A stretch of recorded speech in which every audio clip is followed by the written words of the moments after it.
Umbral informativo. La CAT en la noticia. Para adentrarte al mundo del trabajo, la Confederación Auténtica de Trabajadores y su equipo de periodistas te mantendremos informado sobre lo más relevante del ámbito sindical y laboral, todos los jueves a las 17 horas, aquí en Cadena Azul, la radio más fuerte de México. Umbral informativo. La CAT en la noticia. Comenzamos. ¿Qué tal? Muy buenas tardes, soy Dora Garrido, quien les da la más cordial bienvenida a una emisión más de Umbral Informativo, la CAT en la noticia, donde semana a semana hacemos un recorrido a través del acontecer del movimiento obrero de México. Comenzamos. Umbral informativo. La CAT en la noticia. La entrevista. Ante la expectativa de recibir montos menores en reparto de utilidades, trabajadores mineros han considerado la realización de manifestaciones. Bienvenido a nuestra emisión de Umbral Informativo, la CAT en la noticia. El día de hoy tenemos como invitado a don Carlos Pavón Campos, secretario general del Sindicato Nacional Minero Metalúrgico Frente. Bienvenido, líder. Gracias, buenos días. Estamos próximos a que se cierre la fecha del pago de utilidades. Nos gustaría recordar un poquito todo este proceso que ustedes han tenido desde la modificación a la Ley Federal del Trabajo. Sabemos que ustedes presentaron unos amparos contra el tope de 90 días del reparto de utilidades. ¿Realmente en qué quedaron? Sabemos que no fue jurisprudencia, pero con esto, ¿qué pasó? ¿Cómo se vieron los trabajadores? Mire, nosotros los trabajadores son afectados, los que tengan el derecho del 10%. Como ya es nomás recordar que en el 2021 el Congreso de la Unión, en el tema de la subcontratación, decidió ponerle un tope a las utilidades cuando la Constitución nos habla de otra cosa.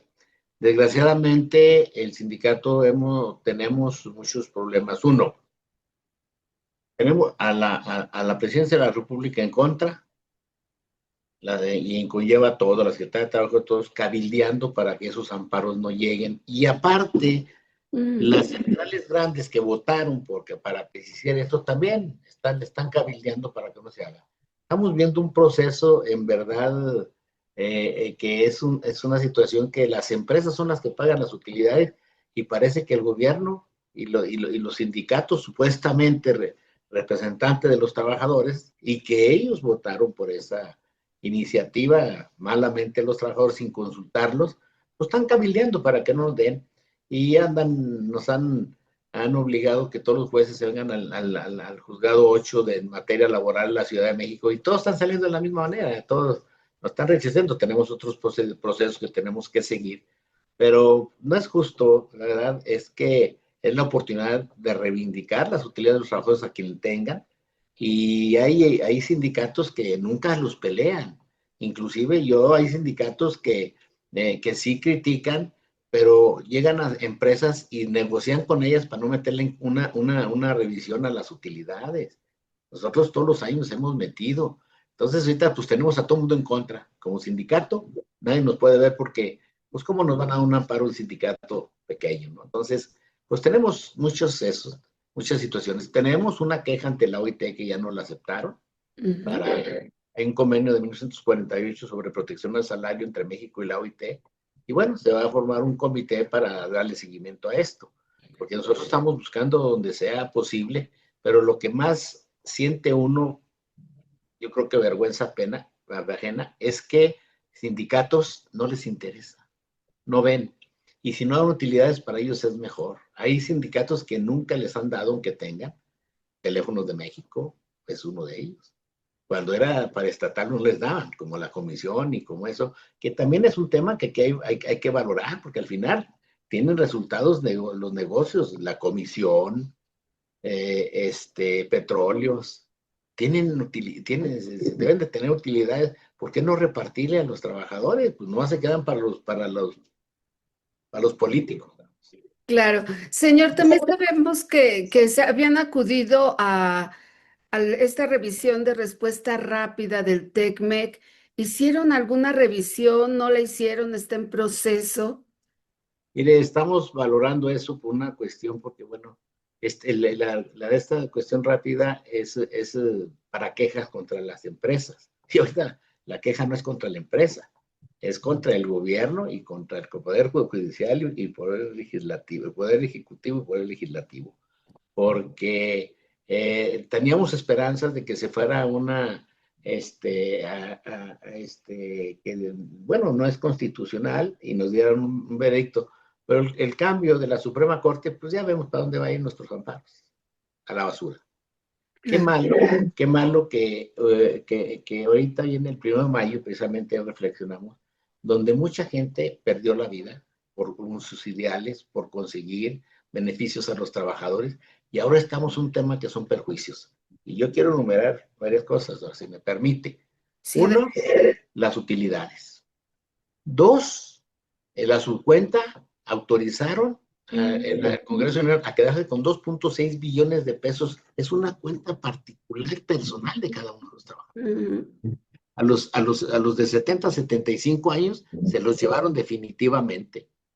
42 mil millones de pesos. Ahora nos van con el 30% de las afores. No tiene dinero el gobierno. Nosotros somos su caja chica ahorita. Entonces no puede ser posible que hablen de beneficios a los trabajadores cuando son perjuicios. Nos limitaron el tiempo extra. Es una situación que todos teníamos una puerta abierta para ganar dinero. Están pensando que nos vayamos con la familia a vivir, está bien, y sin comer. ¿Qué persona estaría en su casa sin tener que comer?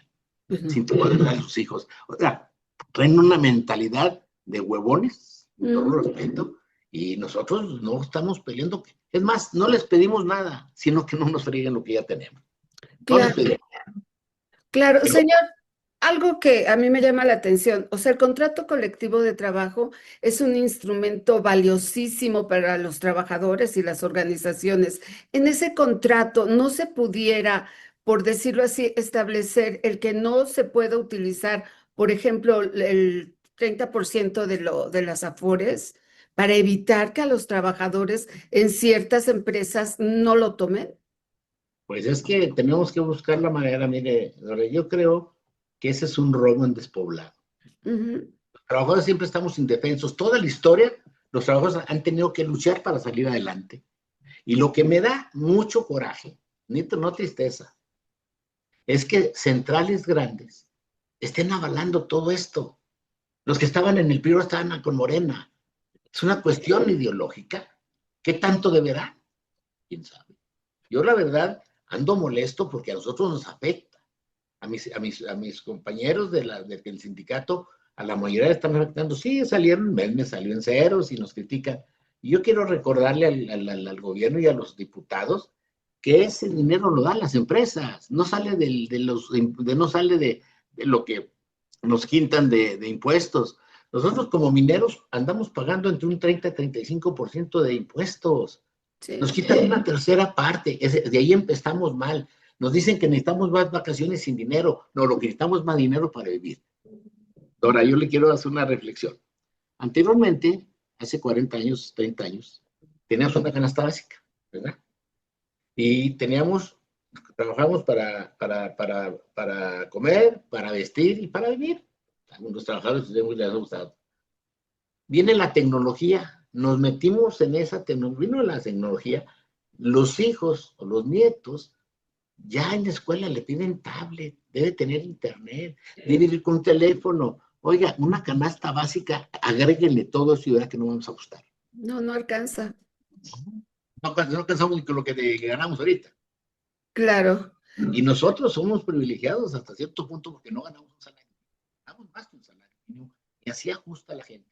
El tiempo extra era una puerta que teníamos para nuestras necesidades, si quiero tiempo extra. Oiga, no, es que tienes que estarte con tu familia sin comer. Yo creo que hay que tener un poquito de mentalidad buena, o los que son líderes nunca han trabajado. Yo conozco, pero nunca han trabajado, nunca han sido trabajadores. Entonces, por eso ellos vale. O deberán muchos pecados, pues que los obligan a que acepten esto. Yo he visto que es una vergüenza el sector obrero últimamente.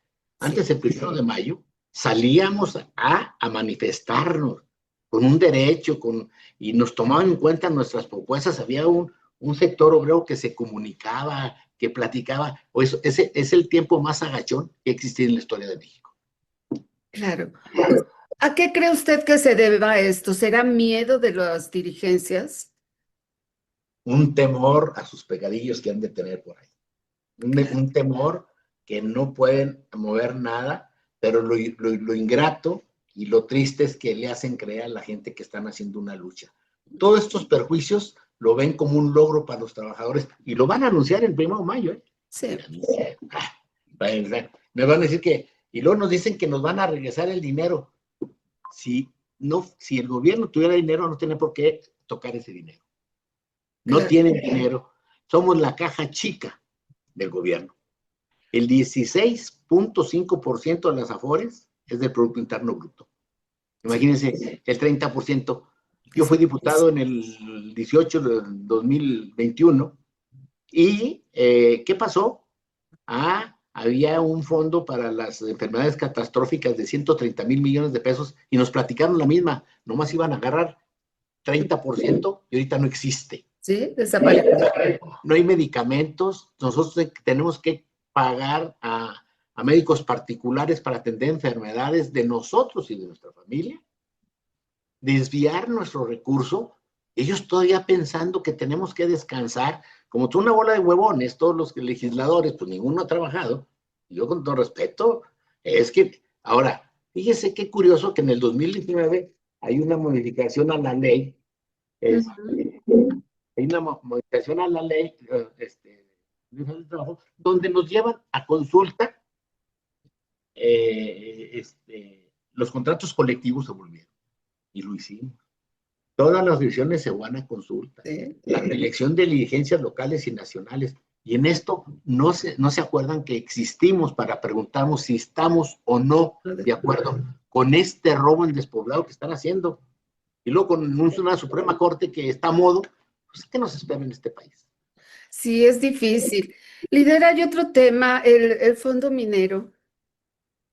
¿No se reactivará? El fondo minero sí se está pagando, está llegando al fondo, el fondo llega al gobierno federal, se lo expropiaron, pero ellos inteligentemente le aumentaron 1% más. A nosotros nos quitan la utilidad. El fondo minero antes era el 8% en minas de oro y plata y sin el 7,5%. Ahora es el 9% y el 8,5%. Ellos sí se acomodan. Ese dinero estaba destinado para los municipios donde están enclavadas las minas. Y yo también les digo, oiga, nadie dice nada. Yo sí vienen elecciones para gobernadores, hay muchos pueblos y estados mineros. Sí. Nos prometen que van a cambiar el mundo, que nos prometan regresar lo que no es de ellos. Eso sale de los municipios y de los estados. Claro. Señor, ante todas estas embestidas gubernamentales, ¿qué acciones piensa tomar el sindicato Frente? En el 1 de mayo vamos a salir a protestar en Parral, en Torreón, en Caborca y en Fresnillo. Porque tenemos que activar esa defensa que tenemos como trabajadores. Claro. No vamos a hacer como el pasado que hicieron hasta marchas virtuales, oigan, no, está bien. Necesitamos protestar de esos, ahora, son derechos ya adquiridos. Yo voy a criticar a la gente que le están quitando la pensión, con todo respeto, son derechos adquiridos. Dieran como lo quieran, sea quien sea. Pero eso da una señal, que se lo voy a poner, que van a desaparecer las pensiones. Nos van a dar una pensión si tienen, ya están diciendo que no pueden tener más que la presidenta. Oye, espérese, el trabajador siempre busca la manera de cómo vivir mejor. Porque la presidenta, pues sí, ya trabajó para vivir mejor, ¿verdad? Pero no pueden quitarnos ese derecho que se tiene desde mucho tiempo. Siempre en los malos, los que ganan más, los que ganan menos. Estamos mal. Y nos van a decir que ese dinero nos lo van a regresar. Si tuvieran dinero, no tenían necesidad de agarrar un dinero que no les corresponde. Este es un robo aquí en China, porque son cuentas individuales de los trabajos tanto del Infonavit como de las Afores, y se lo quieren quedar. Y se lo van a quedar, y no se van a quedar el 30%, va a ir todo el dinero de los trabajadores a la basura. Dentro de 10, no menos años, la gente no va a tener para pensionarse. ¿no? Y los que tienen pensión les van a bajar a 3,000 pesos, a ver cuánto les dan. Es que es un abuso, no es cierto que están viendo por los trabajadores. Y vamos a analizarlo. Yo me pongo, y reto a un diputado que conozca, que me diga que no es cierto. En Fresnillo y en Zacatecas vamos a cuestionar a los legisladores que andan haciendo campañas para gobernadores. Es una traición a todos los trabajadores. Claro. Señor, pues para finalizar, me gustaría que si les puede enviar un mensaje a todos los trabajadores agremiados a su sindicato. Le digo, somos un sindicato unido y vamos a salir el 1 de mayo. Vamos a invitar a otras a ver a quién dejan acercarse a nosotros. Somos la manchita negra de los trabajadores, y no porque seamos un sindicato blanco, porque no concordamos con las ideas de muchos líderes que la verdad los vemos totalmente doblegados, totalmente hechos a modo del gobierno actual. Claro. Y estaremos juntos y vamos a luchar. Alguien tiene que decir en este país qué está pasando. No somos conformistas. Claro. Pues, líder, muchísimas gracias por su tiempo y pues estamos al pendiente a ver qué respuesta tienen de estas manifestaciones. Muchas gracias, le agradezco mucho. Hasta luego. Y a nuestros cibernautas y radioescuchas, no se vayan porque continuamos. Umbral informativo. La CAT en la noticia. Resiliencia sindical. Con el objetivo de combatir la discriminación, la violencia y la desigualdad estructural en el 2026, la Suprema Corte de Justicia de la Nación de México ha consolidado la perspectiva de género como una opción, sino como una obligación constitucional.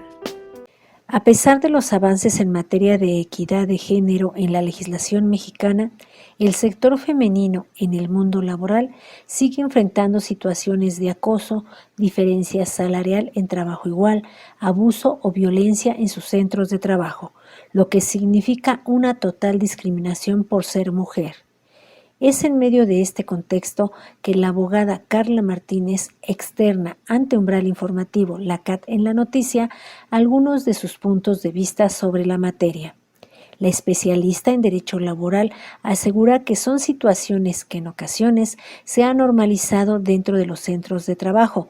Pone como ejemplo el acoso laboral. Hay muchas actitudes que la gente no ve tan graves, entonces como se van normalizando, se van haciendo parte como del zeitgeist mental de todo el mundo y entran compenetrados a la cultura desde ahí le vamos a hacer la novatada a cosas un poco más graves, ¿no? Entonces, básicamente el acoso son acciones que denigren a la otra persona, que hagan sentir mal a la otra persona, que ocasionen malestar en otra persona. Creo que muchas veces el acoso no es intencional, porque de hecho no hay nada que digamos condicione al acoso a que sea, digamos, algo con dolo, por decirlo de alguna manera. Entonces, de repente nosotros podemos estar haciendo algo que no nos estamos dando cuenta que es un tipo de acoso laboral. Entonces, por eso es muy importante humanizar a las empresas, que tengan una cultura de respeto en general y que ese respeto permee en todas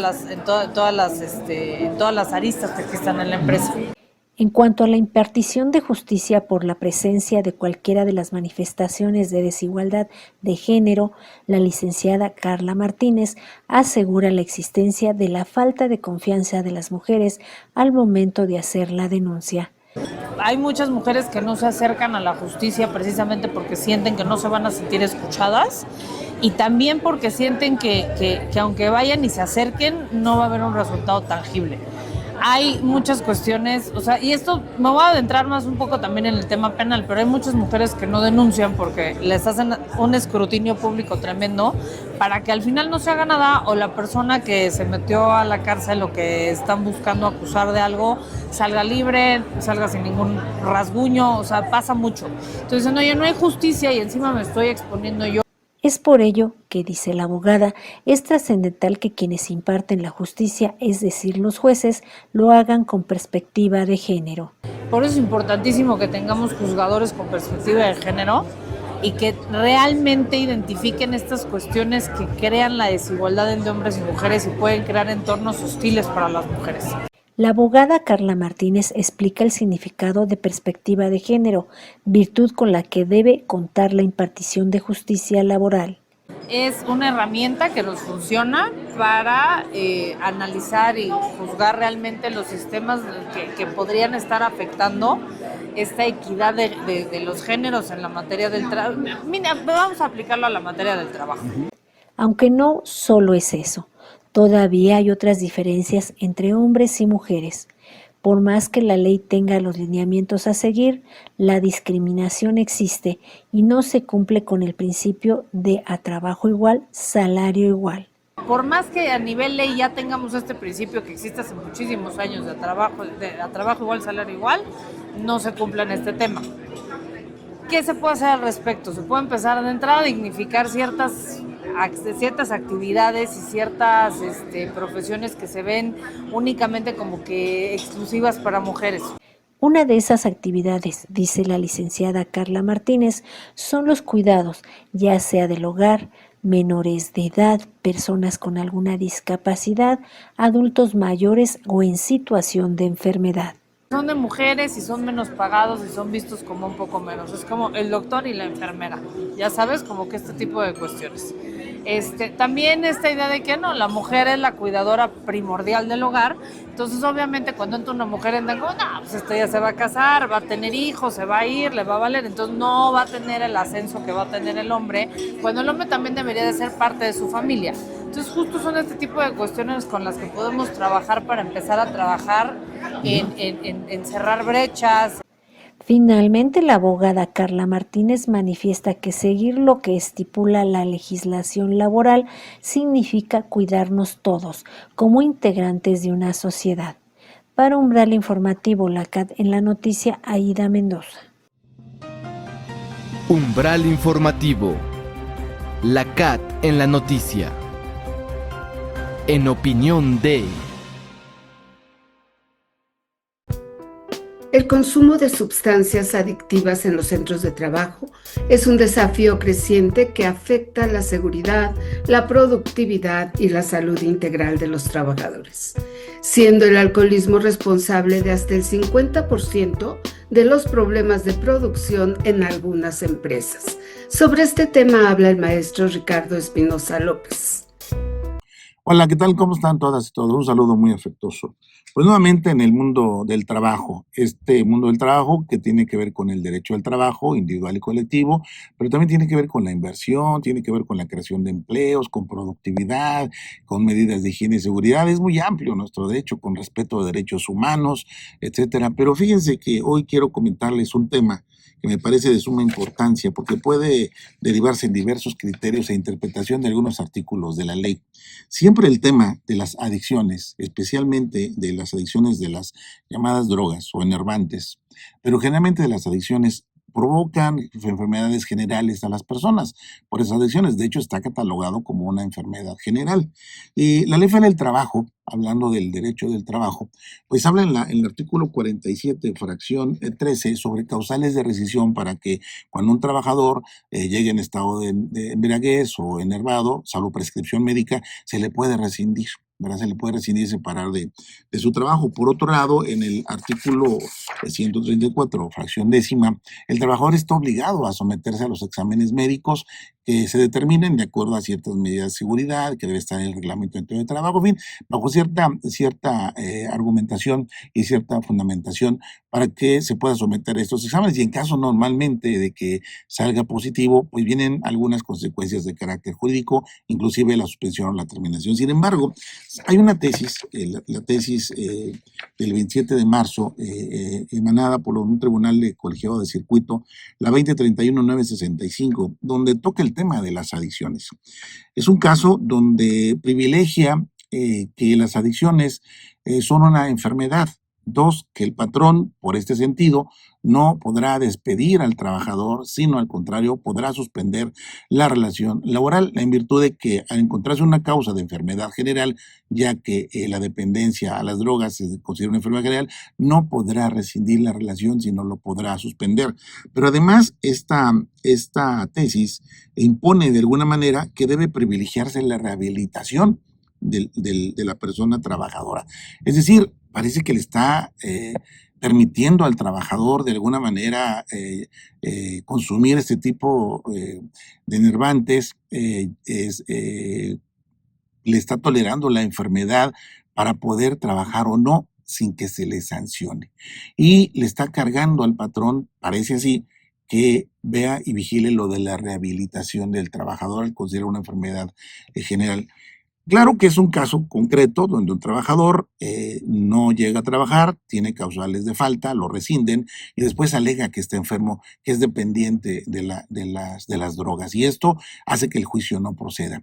Sin embargo, esta interpretación podría ampliarse para que se pudiera entender que no se podrá rescindir a los trabajadores por estos motivos, sino suspender la relación solamente. Sin embargo, la tesis también omite en señalar si el trabajador debe avisarle al patrón con qué anticipación que padece de esta enfermedad, qué autoridad va a certificar que está enfermo, qué periodo se puede determinar para su rehabilitación, etcétera. Es una tesis que es aislada, que no es obligatoria, pero que de alguna manera puede dar bases para que se haya una interpretación más amplia. Hablando siempre de ese tipo de adicciones, siempre habrá controversia. ¿Verdad? ¿Hasta dónde se va a privilegiar el derecho humano del trabajador a disponer de lo que él considere a su favor?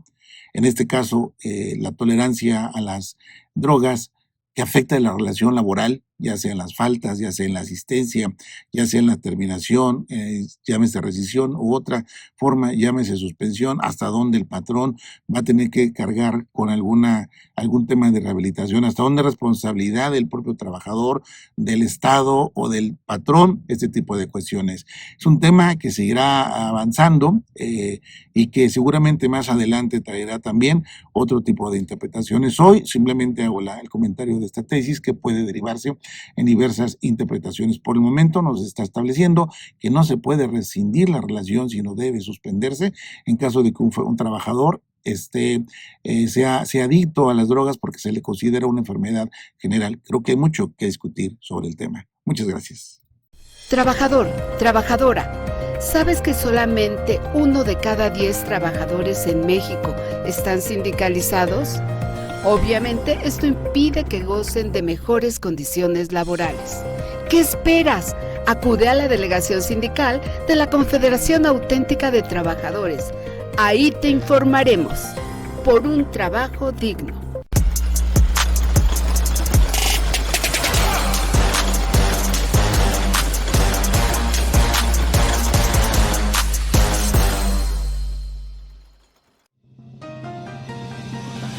Umbral informativo. La CAT en la noticia. La situación laboral que guardan los trabajadores de limpia de la Ciudad de México en nuestra siguiente información. Desde 2021, la legislación mexicana prohíbe la subcontratación de personal y, de acuerdo con afirmaciones de trabajadores, se buscan instrumentos alternos para que empresas y gobierno continúen con esa práctica para evadir su responsabilidad de cumplir con derechos laborales. Tal es el caso de los trabajadores de limpia de la Ciudad de México, donde se desarrolla esta práctica. Los detalles de esta acción fue dada a conocer en conferencia de prensa por la diputada Patricia Urriza Arellano.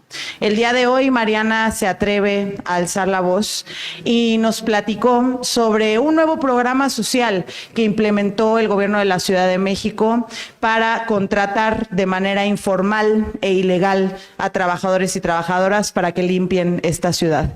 Hoy les traemos el oficio y la carta compromiso que le hacen firmar a las y los trabajadores de limpia de la Ciudad de México para pagarles a través de un programa social. La legisladora recordó el objetivo de la prohibición del outsourcing hace apenas 4 años y en este caso el gobierno de la Ciudad de México es el patrón y los empleados quienes cobran a través de un programa social sin llegar a tener una relación laboral.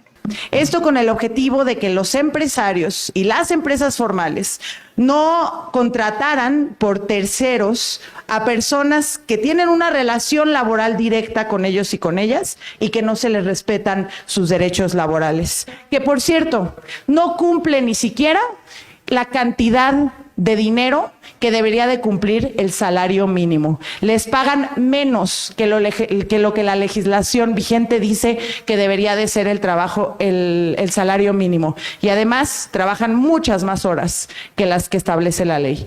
Mariana Ascensión Quirós era trabajadora del área de limpia de la Ciudad de México, inscrita en el programa social Transformando la Capital Servicios Públicos Cercanos a la Gente, donde se establecen obligaciones, pero sin derechos laborales. Este año, Mariana ya no fue requerida para desarrollar su trabajo. Jamás le han dado explicaciones, solo promesas de reinstalarla en su empleo. Es decir, fue despedida injustificadamente. Este año, con el aumento del salario mínimo, pagan 8,500 a los ayudantes generales. Se inventan sus esquemas de técnico A, B, C. Claro que nosotros no entramos en ese esquema. No hay competencia por mérito. Sus amigos sí entran en ese esquema. Los ayudantes generales son los que hacemos el trabajo.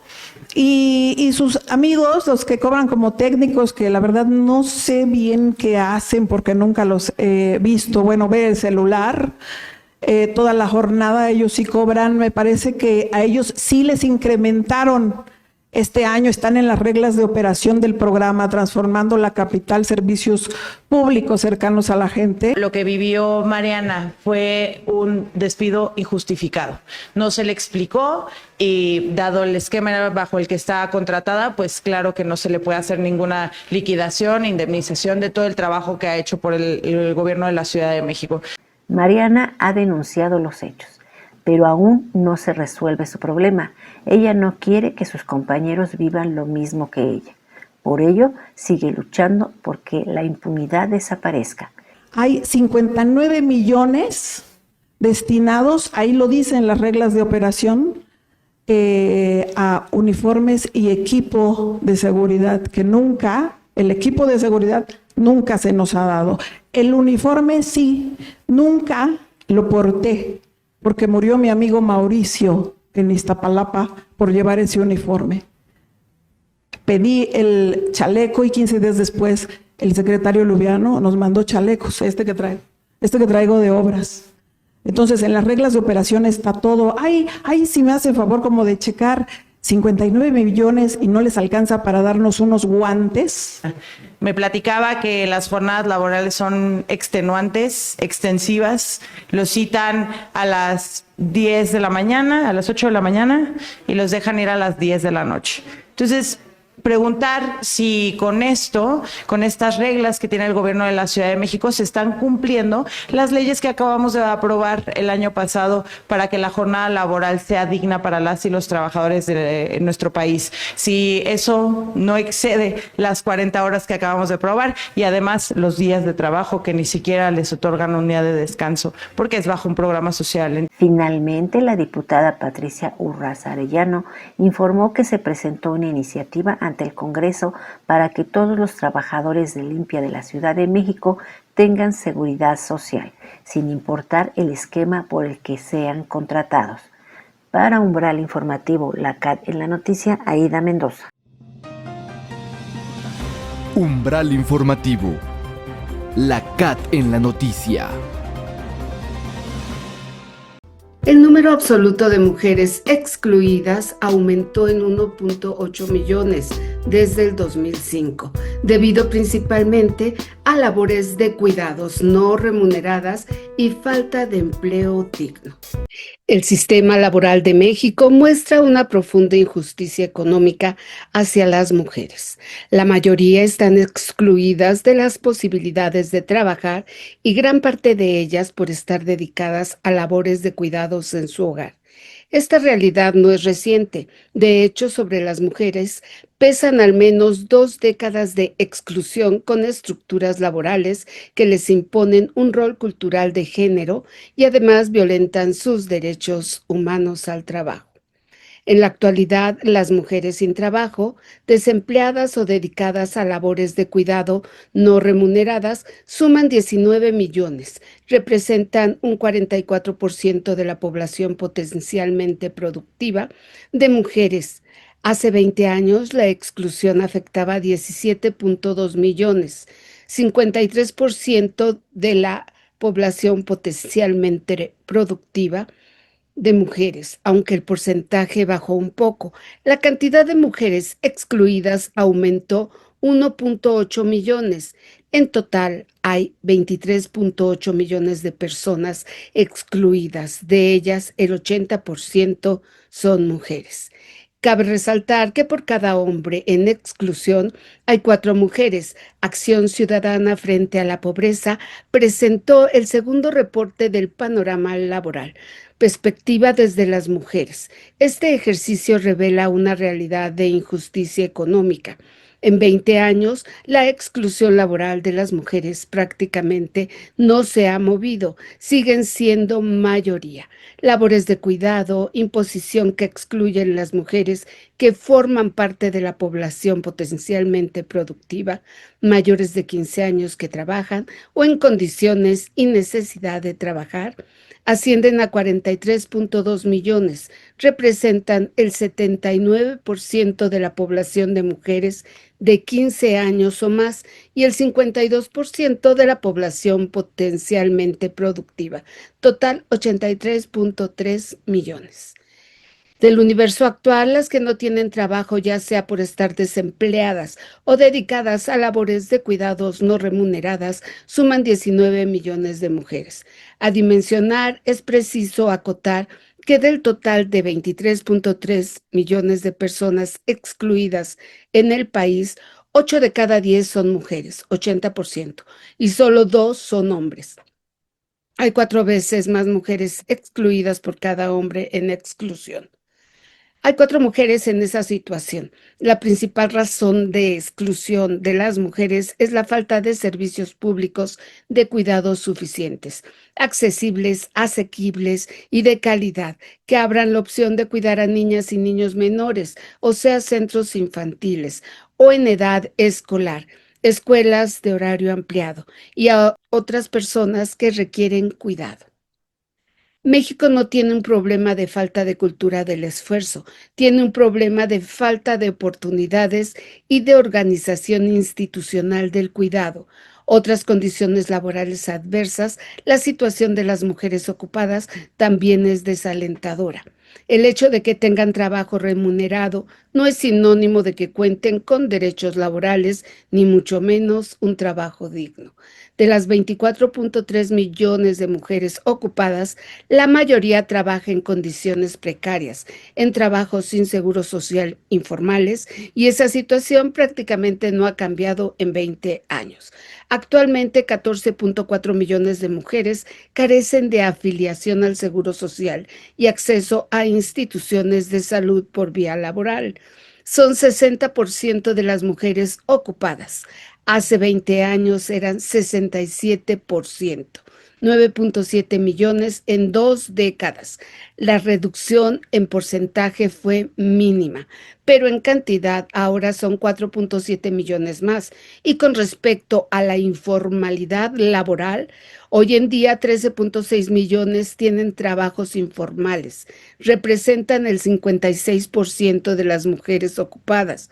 Sin embargo, ahora son 4.4 millones de mujeres más en trabajos sin derechos laborales, sin protección social, es decir, en trabajos informales. Inclusión y sistema de cuidados como rutas. El sistema laboral mexicano no es incluyente. La brecha de exclusión se reduce a un ritmo inercial de apenas 0.45 puntos porcentuales por año. A este paso, erradicar la exclusión femenina y alcanzar la paridad laboral tomaría alrededor de medio siglo. La inclusión de las mujeres puede significar una inyección de productividad y talento a la economía. El valor estimado del trabajo doméstico no remunerado representa hasta 24 puntos del PIB, según el INEGI. En la práctica, la inclusión de las mujeres puede presentar de 2 a 3 puntos de crecimiento anual que hoy hacen tanta falta. En este sentido, la creación de un sistema nacional de cuidados es una tarea con múltiples aristas y dimensiones. Por una parte, se requiere un cambio cultural para redistribuir las labores del hogar de manera más equitativa entre hombres y mujeres. También se requieren modalidades para el cuidado de personas mayores y otras para personas con discapacidad. El sistema requiere invertir en modelos públicos con diversas formas de participación privada y social, modelos adecuados a grandes ciudades y pequeñas o incluso en el campo. Las diversas necesidades no pueden ser usadas como coartadas para simular o posponer la indispensable necesidad de asumir la economía del cuidado como una fuente de protección social, ejercicio de derechos y de impulso a la economía. Para impulsar la igualdad sustantiva entre hombres y mujeres, el trabajo digno no es un lujo o un ideal obsoleto. Es la base de cualquier economía que quiera ser próspera, estable y sostenible. Es un impulso indispensable dentro de las 10 rutas por un México libre de pobreza. La compilación de estas ofrecerá un diagnóstico integrado, riguroso y útil para la toma de decisiones informadas. El país puede transitar hacia un mejor modelo que valore y reconozca el empuje laboral de las mujeres y con ello contribuir a construir un México sin pobreza y con igualdad sustantiva. Umbral informativo. La CAT en la noticia. Sobre los avances en el tema del cuidado de los adultos mayores, versa nuestra siguiente información.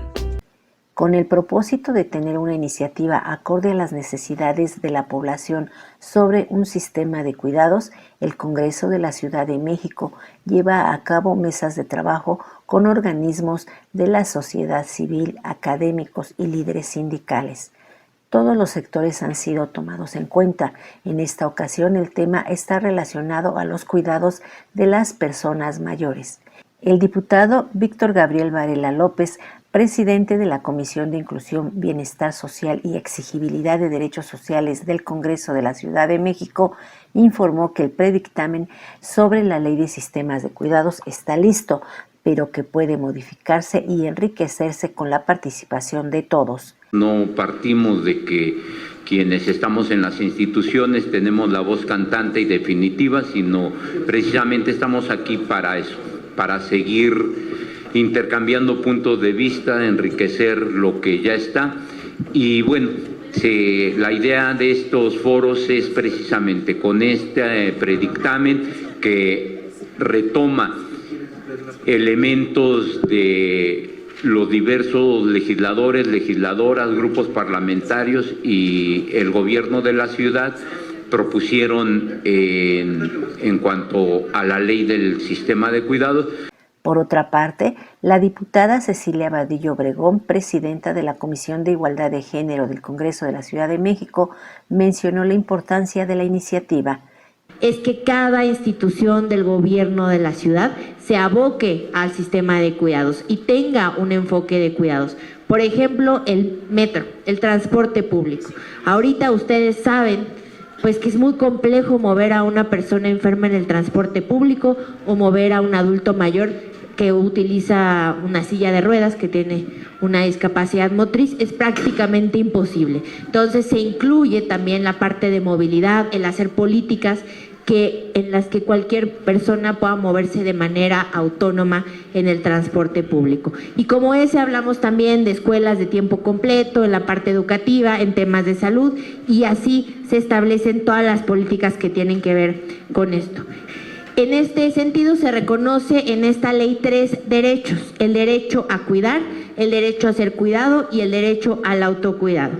Y de los principios que les hablaba, se establece la responsabilidad compartida entre las familias, el gobierno y el sector privado. Esto es muy importante, ¿no? Hablamos, por supuesto, de las 3 R's: reconocer los cuidados, redistribuir los cuidados y reducir el tiempo de los cuidados, pero esta redistribución es importante que quede claro que va con las familias, con el gobierno y también con el sector privado, porque es una duda muy frecuente que surge, ¿no?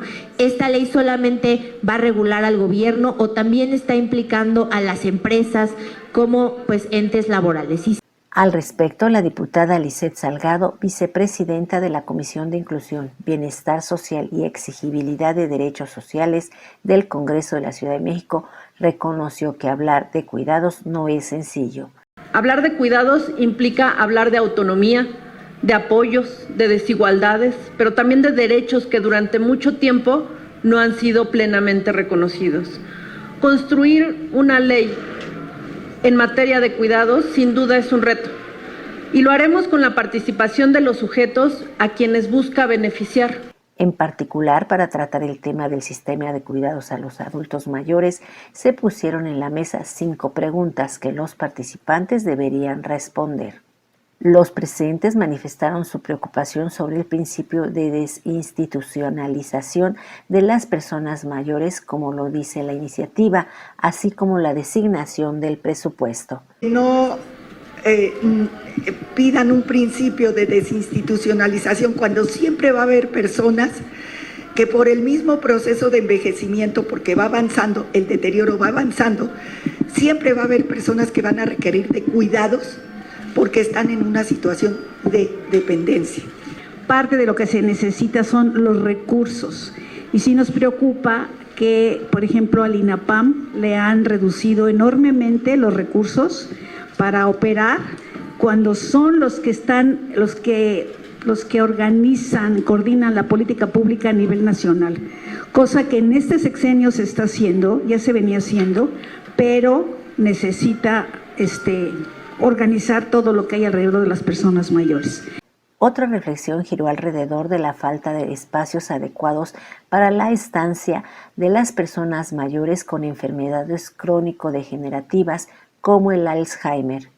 José, integrante de la IAP Mano Amiga a Mano Anciana, indica que en México hay 1.300.000 personas con esa enfermedad que requieren de cuidados especializados. Los pacientes con deterioro cognitivo necesitan atención especializada, no pueden ser atendidos en la casa, ¿sí? Ni pueden ser atendidos por los familiares. ¿Por qué? Porque demandan atención los 7 días de la semana y las 24 horas del día, ¿sí? Para las familias es catastrófico atender a este tipo de pacientes. Necesitamos garantizar que esos pacientes sean atendidos con un enfoque de derechos humanos, ¿sí? Que es lo que hacemos en las instituciones como la nuestra. Una petición a los diputados es que se incluya en la ley apoyo jurídico a los adultos mayores, pues algunos sufren de maltrato, despojo de sus propiedades o recursos económicos. Al respecto, Cecilia Rodríguez habla vía Zoom. Hay adultos que tienen una pensión, afortunadamente, y esa pensión, la persona que cuida de ellos, que regularmente es un familiar, se las quita. Y ellos no tienen forma de defenderse, porque a la hora de ir a una denuncia a un ministerio público, nos mandan al DIF, y del DIF nos mandan a una territorial. Y resulta que la denuncia se queda en una carpeta y de ahí no pasa. Entonces yo creo que es muy, muy importante para todas las personas adultas mayores que somos tener ese respaldo jurídico, específicamente qué es lo que se puede hacer para que los adultos mayores no seamos despojados de los muchos o pocos bienes que tenemos. Desde luego que el tema del sistema de cuidados es muy amplio y tratar sectores como las personas mayores lleva tiempo porque cada día aumenta la población en esa condición y sus necesidades también.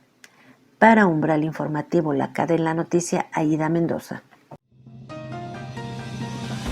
Umbral informativo. La CAT en la noticia. Y bien amigos, llegamos hacia el final de Umbral informativo, la CAT en la noticia. Como siempre, agradeciéndoles el favor de su atención y haciéndoles una invitación muy cordial para que nos escriban a Facebook Radio Umbral Informativo, la CAT en la noticia. Yo soy Dora Garrido, les agradezco su atención y les recuerdo que tienen una cita con nosotros el próximo jueves a las 17 horas, aquí en Cadena Azul, la radio más fuerte de México. Hasta pronto. Umbral informativo. La CAT en la noticia.